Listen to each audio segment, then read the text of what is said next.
beautiful Japanese maples just don't happen. In this video, we'll show you how we grow our Japanese red maples to get a better quality maple.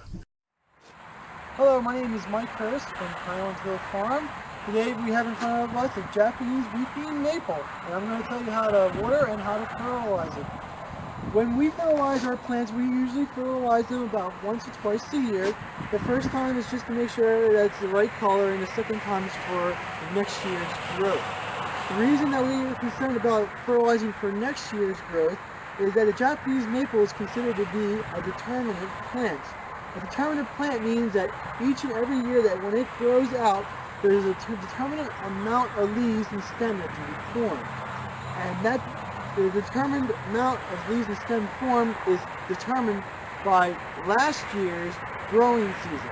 If the growing season from last year was a good growing season, the plant makes many new leaves and stem parts for the next year. And those new leaves and stems are stored in the bud. So when the bud forms, it's very important that it has enough water and enough fertilizer in the system of the plant to get lots of new parts for next year. When we fertilize for next year, we usually fertilize in about early August. That way that the fertilizer can get into the soil and get into the plant system. Because in about late August and into the fall time is when the buds start to form.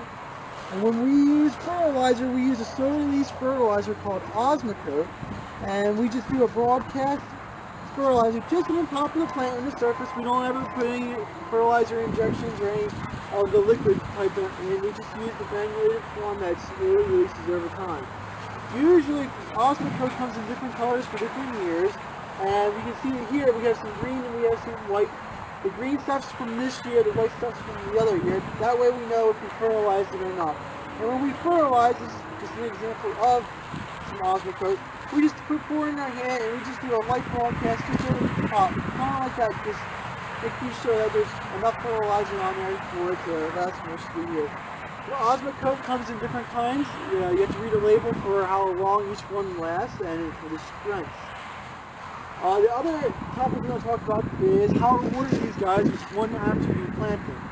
When you plant them, you should make sure that when you dig the hole out, just dig it a little bit wider than the pot itself, so that when you set the pot into the ground, there's a good gap between it, and you can fill in the dirt in between the pot, the plant, and the surrounding soil, making sure that there's no air pockets in there. You don't want to compact the soil around. You just want to use your shovel to work the soil into the ground, getting rid of all the air pockets. After that, give it some water. That way it settles nicely. And after planting, make sure you go back and keep the ball moist.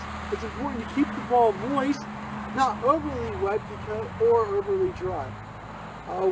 If it's overly wet, there is no oxygen that gets into the soil, and then the root starts to rot and it dies. The whole plant dies. If it's too dry, the roots no longer grow and the plant wilts, and roots don't have cuticles on them, so once they dry out, they're toasted. So just make sure that keep it moist, and the plants will do fine. If you have any questions about the Japanese maple, just give us a call at 215-651-8329. Thank you.